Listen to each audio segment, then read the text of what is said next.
Mi nombre es Mario Alberto González Yáñez. Y mi nombre es Luis Antonio Amaro, somos de la Universidad de León y el día de hoy vamos a realizar una entrevista al arquitecto aquí presente. Bueno, señor, ¿usted Buenos qué días. considera importante para un buen trabajo en equipo? Mira, para un buen trabajo en equipo, pues uno de de las principales actividades tiene que ser la comunicación. La comunicación es la base. Hay más, obviamente hay más características, pero la comunicación es una de las bases importantes para realizar un buen trabajo. Ok, ¿cuál es el desafío más grande para lograr una buena relación entre el arquitecto y el trabajador? Creo que el compromiso. El compromiso es lo más importante, creo yo, porque en el momento que tú realizas una actividad, tanto a la hora de construir como a la hora de proyectar, tiene que haber un compromiso. El compromiso de tener mucha mucha actividad de información, tener un compromiso de realizar lo que se propone, lo que se llega de acuerdo y sobre todo enfocados a lo que es tener un trabajo de calidad. Bueno, ¿y qué suele hacer usted para lograr una buena experiencia con el cliente? Es complicado tener a un cliente contento si no lo mantienes informado.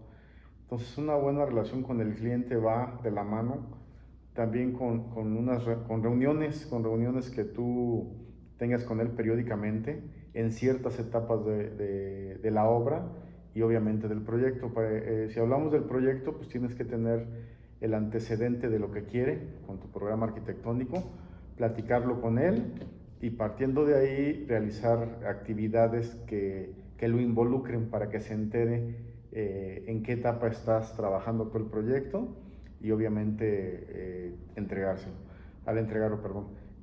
Lo que es la construcción, también tienes que mantenerte al pendiente con él de que sepa los pasos que estás llevando a cabo, sobre todo en la etapa de definiciones con acabados, en la etapa de definiciones con instalaciones, también incluso involucrarlo para que él sepa lo complicado que pueden ser y dónde se deben de enfocar este tipo de actividades, ¿no?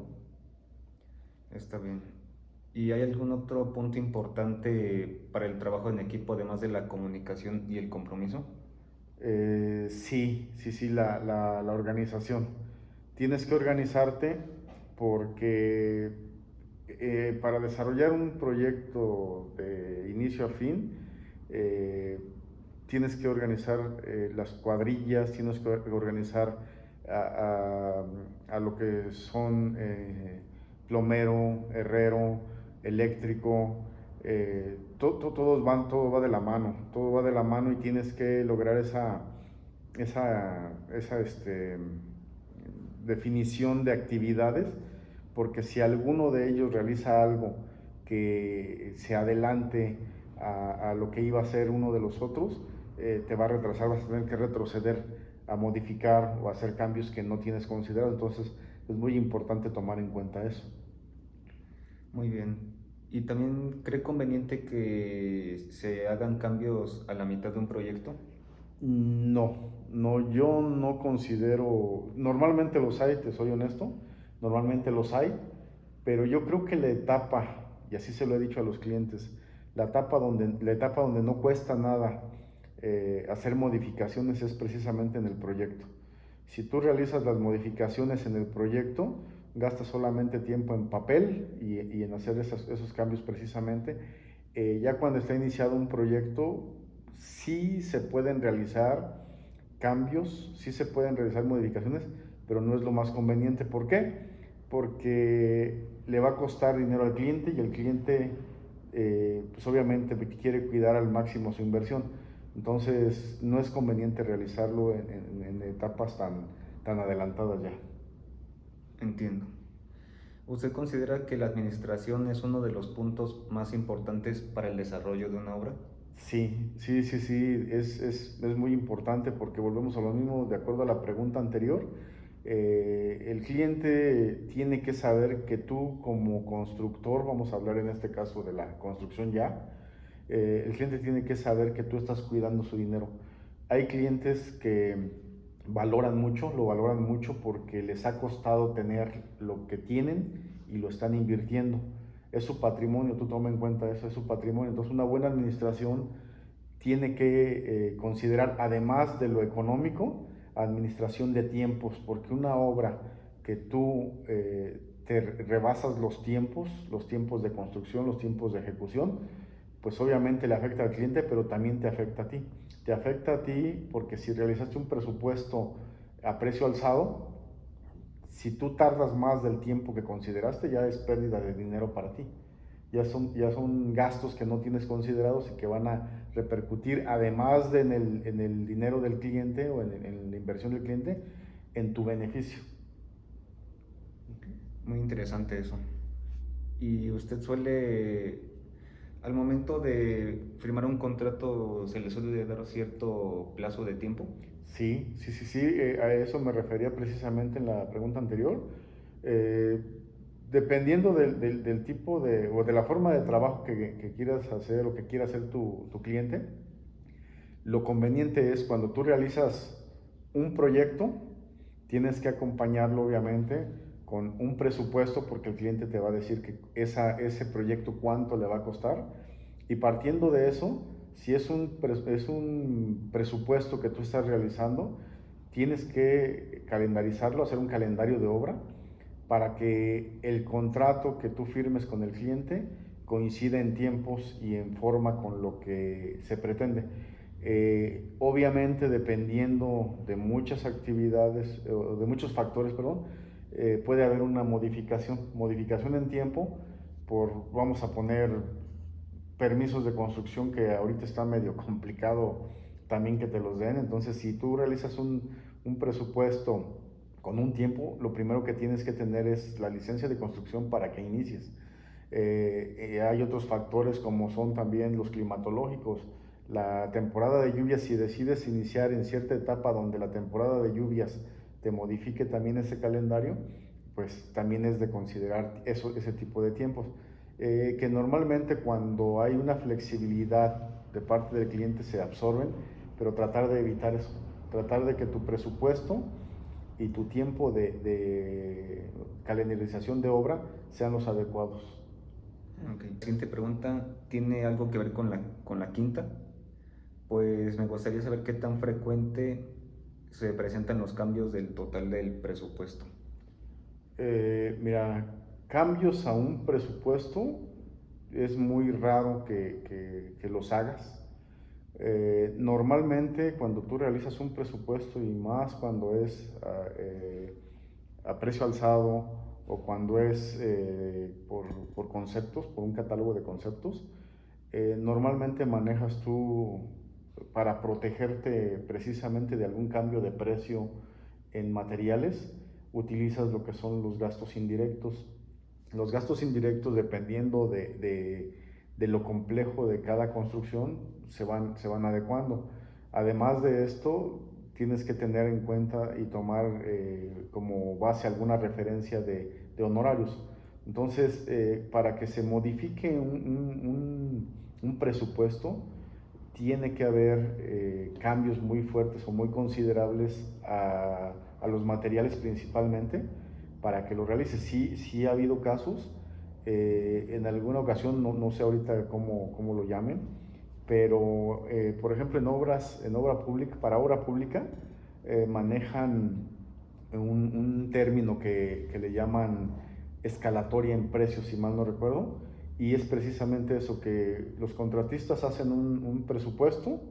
Si ese presupuesto se ve afectado, por ejemplo, por la devaluación, una devaluación muy fuerte, nos regimos en base al dólar, si hay una devaluación muy fuerte del dólar con el peso, perdón, del peso con el dólar, normalmente los precios se disparan. Ya pasó en 1994, si mal no recuerdo también, que con la devaluación del dólar muchos presupuestos se tuvieron que manejar en base a esa diferencia porque el dólar en aquel tiempo estaba, por ejemplo, en vamos a poner en una cantidad, no recuerdo bien, en 6 pesos, 5 pesos por dólar, y se fue hasta lo doble. Entonces ahí hubo una diferencia muy grande en precio y se tuvieron que manejar. Son casos muy específicos que normalmente no creo que, ahorita espero, no se logren o no lleguen a lograrse en ese sentido, ¿no? Sí, un tema muy interesante con la parte de la economía. Sí. ¿Qué aplicación de diseño es la más frecuente en su experiencia y por qué? Aplicación de diseño. Eh, Voy a ser muy específico. Por ejemplo, aquí San Miguel es un lugar que se maneja como muy, eh, muy específico el tipo de construcción. Tenemos gente de muchas partes del mundo, no nada más de Estados Unidos ni de México. Hay gente de Rusia, bueno, en este caso Europa, hay gente asiática. Entonces ellos están acostumbrados a cierto tipo de construcción con cierto tipo de materiales. Cuando vienen a San Miguel, lo que les llama la atención es precisamente a muchos, no a todos, les llama la atención el centro histórico, que son casas pues, muy antiguas que tienen materiales muy pesados como la piedra, adobe.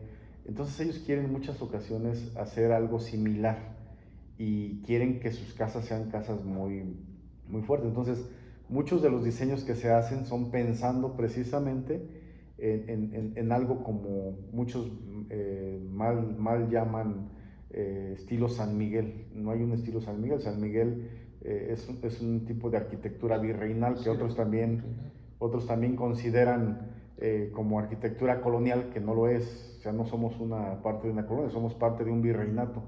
Entonces, muchos quieren ese tipo de arquitectura, muchos quieren ese tipo de construcción. Y ahí es donde entra la inteligencia para el diseño, como lo dices, de mezclar o evidenciar lo que es antiguo o lo que es de época con lo que es actual. Entonces, parte del diseño que normalmente hemos utilizado es un agregado que hagas evidente lo que es antiguo cuando te toque alguna construcción antigua y lo que es nuevo, para evidenciar que es de otra época ese tipo de construcción. Y obviamente implementar ahorita la arquitectura es moda. O sea, hay como en su momento arquitectura vernácula, que era un poquito tocando el tema de haciendas, como la arquitectura minimalista, que pues, la austeridad es lo que fundamenta. Entonces ahí depende el cliente qué idea tenga y que eso que tenga como idea tú lo lleves a cabo. Tú lo lleves a cabo porque a final de cuentas recuerda que es su casa, es donde no lo ves como una casa que vas a construir, velo como un hogar que es donde van a vivir. Muchas gracias por las preguntas. Aquí mi compañero va a hacerle otras preguntas para no quitarle el protagonismo. Claro que sí. Así que, Bueno, voy a comenzar, arquitecto. Bueno, arquitecto, voy a comenzar con mis preguntas. Sí. ¿Qué ha hecho al momento de chocar ideas con otros arquitectos y este no quiere cambiar de parecer? Un choque de ideas. Mira, hay dos tipos de relación laboral con arquitectos, con ingenieros, con decoradores o decoradoras. Eh, no es o no tiene que ser complicado, porque a final de cuentas un proyecto se basa en una idea que uno de nosotros realizó, y ese proyecto o esa idea que alguno de nosotros realizó fue autorizado por un cliente. No debe de haber choque de ideas, porque a final de cuentas, si tú invitas o te invitan a participar en un proyecto, tienes que asumir ese papel, el papel de protagonista, que es si es tu idea, y defenderla a capa y espada porque es tu idea y es una idea que tu cliente te autorizó, tu cliente que convenciste a tu cliente para esa idea. Si te invitan a participar, lógicamente tú tienes que tomar ese papel de invitado a participar en un proyecto y enriquecerlo, más no tomarlo como algo tuyo y que quieras tú imponer condiciones, imponer características, imponer X. Tienes que llegar a un punto medio. Y lo primero es convencer a quien te invitó a participar de que tu idea es buena. Entonces no es malo, no debes de chocar, pero sí debes de dar un argumento cuando es una idea buena y tratar de convencer a quien te invitó a trabajar en el proyecto. Si es tu proyecto, defiéndelo a capa y espada porque es tuyo. Ok, así. La siguiente pregunta sería, ¿qué suele hacer para combatir el bloqueo creativo para diseñar un plano? ¿O no le ha pasado? Sí. Mira, la creatividad no es algo que lo traigas en todo momento. O sea, la creatividad es algo que tienes que buscar, que tienes que inspirarte. Y si hay momentos donde hay bloqueo creativo, no busques eh, salir de ese bloqueo intentando hacer nuevos proyectos, nuevas características o nuevo proyecto. O trata de descansar tu mente, porque muchas veces estás cansado del cuerpo y cansado de la mente y no funciona nada. Hay ocasiones donde estás cansado del cuerpo, pero tu mente te trabaja. Trata de tener siempre esa apertura a que la mente, cuando te va a dar algo, no tienes que forzarla. Trata así de inspirarte, trata de buscar ideas, soluciones, y va a llegar un momento donde todo va a fluir sin complicaciones. Date el tiempo, sobre todo. Si tú tienes que realizar un proyecto, no digas que ese proyecto lo tienes para el próximo fin de semana, si sabes que puede surgir precisamente alguna idea que te guste, pero no te convenza. También esa es la fórmula. Se puede decir que la creatividad también se puede entrenar o se puede mejorar o es diferente. Sí. La creatividad se logra con práctica. Si tienen oportunidad de viajar, viajen mucho. Creo que el viajar te abre un mundo de expectativas, te abre tu visión. Si tú viajas, vas a ver o vas a inspirarte y vas a empezar, obviamente, a hacer comparativas. Como que esto no lo veo en San Miguel, esto no lo veo en Querétaro, esto no lo veo en Celaya. O sea, traten de abrir su mente a experiencias, sobre todo de vida. Y cuando digo de vida, aquí les hablo de vacaciones. Aprovechen cualquier espacio, cualquier lugar para inspirarse, para abrir su mente y sobre todo para tener una visión muy amplia. Bueno, relacionado a eso, a los viajes, a los tipos de experiencias, ¿qué experiencia dice que, además de los viajes, le ha ayudado mucho a desarrollar su creatividad? Mira, siento que me ha ayudado mucho lo que he aprendido en los diferentes despachos o bufetes, ¿no? Despachos de arquitectos donde he estado, porque cada uno también tiene una forma diferente de ver la arquitectura. De los lugares donde he estado, te voy a decir que de alguno tomé la inspiración para la administración, por ejemplo. Cómo administrar una obra, porque el arquitecto era muy rígido, era muy ordenado y vas aprendiendo. Entonces, la inspiración también la vas tomando de donde estés tú laborando o de donde estés tú involucrado, o tengas ese contacto que sea afín a la arquitectura. Okay. Relacionado a lo que comentó de despachos de arquitectos, ¿cómo ha sido trabajar en uno? De todo se ha aprendido, y tienes que también tener esa humildad de saber que cuando tú llegas a un lugar, obviamente llevas cierto conocimiento, pero ese conocimiento lo utilizaste para una experiencia en un lugar. Tienes que saber que cuando llegas a un despacho, a un taller de arquitectura, siempre va a haber algo que no sabes y tienes que tener esa humildad para decir, esto no lo sé, quiero aprenderlo, y tomarte ese tiempo para aprenderlo. Si tú crees que todo lo sabes porque lees muchos libros, porque viajas mucho, sí vas a saber, vas a tener ese conocimiento, pero no vas a saber si ese conocimiento realmente, como tú lo entiendes, es como se debe de realizar, hasta que no tengas la experiencia y la humildad para reconocer que siempre vas a estar aprendiendo en toda tu carrera y en toda tu vida, tanto profesional como personal, siempre vas a estar aprendiendo. Bueno, hablando de eso, ¿qué consejo le puede dar a nosotros como estudiantes de arquitectura que en un futuro vamos a acabar la carrera y vamos a introducirnos al mundo laboral? Pues el consejo que yo les daría es que siempre tengan esa hambre de aprender, esa hambre de prepararse. ¿Por qué? Porque originalmente yo cuando inicié la carrera ya existía algunos softwares, algunos programas donde ya se podía dibujar, pero nuestros maestros decían, y es literal, frase de un maestro, que qué iba a pasar el día que no hubiera luz, que no hubiera electricidad. Si tienes que hacerle, imagínate que tuvieras que hacerle a un cliente una presentación y un día anterior no tienes luz, no tienes electricidad para hacer o terminar un render, por ejemplo. Tienes que hacerlo a mano. Tienes que hacerlo a mano. Si tú no tienes la experiencia de realizar un dibujo a mano para solucionar un problema que se te presentó, pues entonces, ¿qué vas a hacer? Prepárense mucho porque ya hay programas muy buenos, hasta de inteligencia artificial, que les da ciertas características y te hacen algo, pero no es tu diseño, es el diseño de la inteligencia artificial.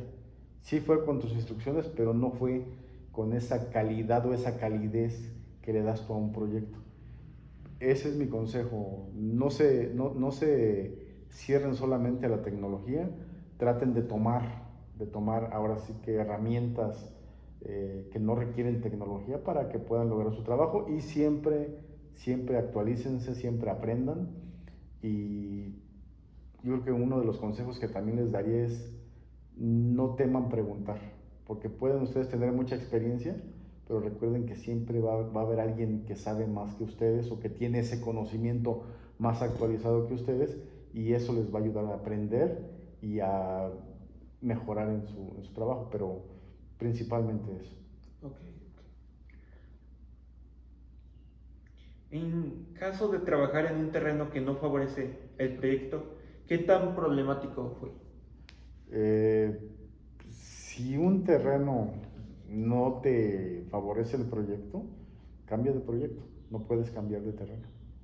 Así de plano, hay que Así es. decirle al cliente, no se puede esto, es imposible debido a que restricciones ya físicas. Tienes que tomar en cuenta, primero que nada, para ese proyecto, si es factible o no, que los trámites o los permisos se puedan obtener. Si no se pueden obtener, va a ser un estar topando en pared. Si no se puede, desde el momento de realizar el trámite, recuerda que tú te riges bajo un reglamento de construcción.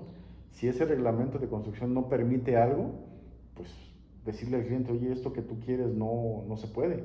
Siempre va a haber alguien que lo va a intentar, pero no sabe si lo va a lograr. De acuerdo. ¿Usted cree que los tinacos arruinan el diseño de la fachada de San Miguel? ¿O tiene una solución? Los tinacos yo los utilizo. Volvemos a lo mismo. Ahorita hay sistemas hidroneumáticos o sistemas de presurización donde no necesitas el tinaco, pero también lo mismo. Si tú vives en un lugar donde de repente no hay electricidad, ¿cómo solucionas el tema básico, por lo menos, para que tengas descargas a los sanitarios, a los excusados? Entonces, yo lo que hago es que sí los propongo, muchas veces no los he colocado, pero está la preparación para que cuando el cliente diga necesito un tinaco, mira, está a cierto lugar con cierta conexión para que lo pongas, porque por lo menos que cuando no haya electricidad puedan utilizar el agua para los excusados, que es lo más necesario. Ok. ¿De qué manera cambió el modo de trabajar durante la temporada de lluvias? Sí cambió mucho. De hecho, precisamente ahorita estoy en una etapa donde estoy trabajando en exterior y las lluvias me están afectando mucho en tiempos. Es ideal, precisamente en base a un calendario de obra, que tú tengas diferentes puntos que atacar. ¿Para qué? Para que cuando esté lloviendo tú puedas tenerlos trabajando en el interior de la gente y mantengas un avance. Si tú sabes que está por llegar la temporada de lluvias y no tienes donde estén protegidos trabajando, pues vas a tener un retraso doble, porque no vas a poder avanzar en el exterior si es que estás trabajando en el exterior, ni adelantar algún trabajo interior, que obviamente es ahorro de tiempo al final. Y también puede ser que uno de los trabajadores o hasta el propio arquitecto se acabe enfermando debido a que se puede mojar o le puede pasar un Mira, inconveniente. principalmente los trabajadores. Nosotros, dentro de lo que cabe, bien o mal, pues podemos, no estamos ahí todo el día, no estamos ahí todo el día, pero debes de cuidar el bienestar de la gente sobre todo. ¿Usted recomienda colocar instalaciones eléctricas dentro de muros de carga? La respuesta es muy fácil, no. Trata siempre, más que sobre muros de carga, yo no lo hago sobre elementos estructurales. Trato de no pasar ningún tipo de instalación sobre elementos estructurales que puedan en un futuro requerir algún tipo de reparación. Muros de carga, pues normalmente muchos lo hacen, pero tiene que ser en áreas y con protecciones específicas para que no tengas que modificar o que después accesar a esa instalación. De acuerdo. Bien. Bueno, muchas gracias arquitecto por la entrevista y pues le agradecemos mucho que nos haya prestado su tiempo. Al contrario, para servirles, mucho gusto. Gracias. Gracias.